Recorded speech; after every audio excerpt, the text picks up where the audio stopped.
जय श्री राम। और कैसे हैं आप लोग? आज की बड़ी अच्छी स्टोरी है, एक पिता और पुत्र की है।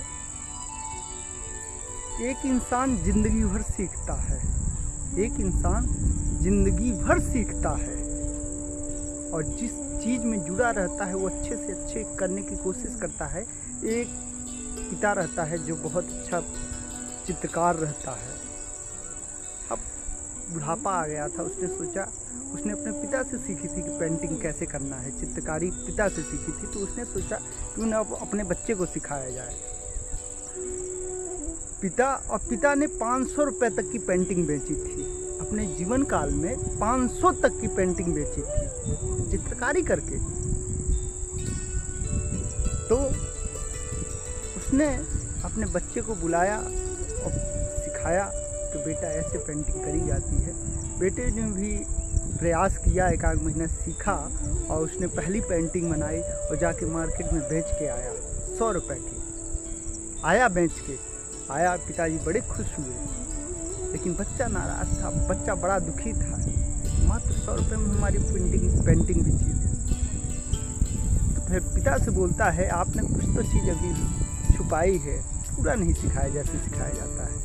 तो पिता ने फिर से बढ़िया से सिखाया, फिर न कुछ अच्छे से बताई, चित्रकारी, रंग कैसे भरा जाए, क्या किया जाए। फिर गया बच्चा, फिर गया मार्केट, 200 रुपये की पेंटिंग बेची और आया। पिता बड़े खुश हुए, खुश हुए। बच्चा फिर भी दुखी था, बोला पिताजी आपकी तो पेंटिंग 500 की जाती थी, हमारी 200 रुपये की गई, कुछ न कुछ तो अभी आपने नहीं बताया है। पिताजी ने फिर बैठाया, फिर बताया, फिर सिखाया अच्छे से, फिर सिखाया। फिर गया बेटा, फिर 300 की पेंटिंग बेच के आया। पिताजी बड़े खुश हुए, पिताजी बड़े खुश हुए कि 300 की पेंटिंग गई। बच्चा दुखी था कि आपने कुछ तो अभी छुपाया है, पूरा नहीं बताया जैसा बताना चाहिए। पिताजी ने फिर बताया, बढ़िया से बताया, कहाँ कलर भरो, क्या करना है, फिर अच्छे से सिखाया। बेटा गया मार्केट में और 700 रुपये की पेंटिंग बेच के आया। 700 रुपये की पेंटिंग बेच के आया और पिताजी से बोलता है, पिताजी आज मैंने 700 रुपये की पेंटिंग बेची। पिताजी बड़े खुश हुए, बोलते हैं बेटा अब हम बताएंगे कैसे 1000 की पेंटिंग बेचनी चाहिए। तो बच्चा जानते हैं क्या बोला कि आपने अपने जीवन काल में मात्र 500 रुपये की पेंटिंग बेची, आप हमको सिखाएंगे 1000 रुपये की पेंटिंग कैसे बेची जाती, बनाई जाती है। बेटा बड़े दुखी हुए, बोले बेटा जाओ, अब इससे ज़्यादा तुम बेच ही नहीं सकते हो 700 रुपये से। इसलिए उसने सीखना वहीं से बंद कर दिया। यही एक दिन था, मेरे पिताजी 300 रुपये की पेंटिंग बेचते थे। उनने अपने जीवन काल में 300 रुपये की पेंटिंग बेची थी। मैं भी आता था और पिताजी बोलते थे आओ बेटा, कुछ न कुछ सिखाते थे। मैंने भी एक दिन 500 रुपये की पेंटिंग बेच के आया और पिताजी से बोला, पिताजी आज मैंने 500 रुपये की पेंटिंग बेचा।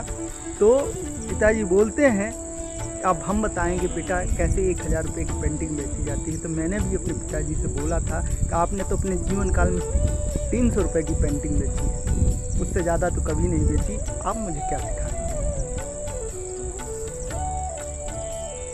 आदमी जिस दिन सीखना बंद कर देता है ना, उसके अंदर अहंकार आ जाता है। मुझसे तो सब आने लगा, और जिस दिन अहंकार आ गया उस दिन वहीं पे खत्म हो जाता है। कभी अहंकार नहीं। उस बच्चे को अहंकार आ गया, पिताजी ने मात्र 500 रुपये की पेंटिंग बेची, उससे ज़्यादा कभी जीवन काल में अपने बेची नहीं। कभी किसी भी चीज़ का जीवन में घमंड नहीं करना चाहिए। सीखना जीवन पर्यंत लगा रहता है। आप जब तक उसमें बेटर न हो जाए, जब तक एक क्रिकेटर रहता है, कितना प्रैक्टिस करता है, कभी होता है पूरा हमसे आने लगा है। आप सचिन को देखिए, विराट को देखिए, जितने भी महान क्रिकेटर हुए, कभी उनने बंद किया? प्रैक्टिस, अभ्यास हमेशा चलता है। जब तक उस चीज में महारत न हो जाए, हासिल न हो जाए, आप उसमें लगे रहिए ना। जितना अच्छा डॉक्टर होगा उतनी अच्छी उसकी प्रैक्टिस होगी। आप उस अभ्यास निरंतर चलता रहना चाहिए।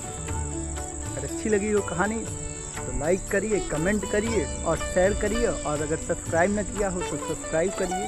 और सुनने के लिए धन्यवाद। जय श्री राम।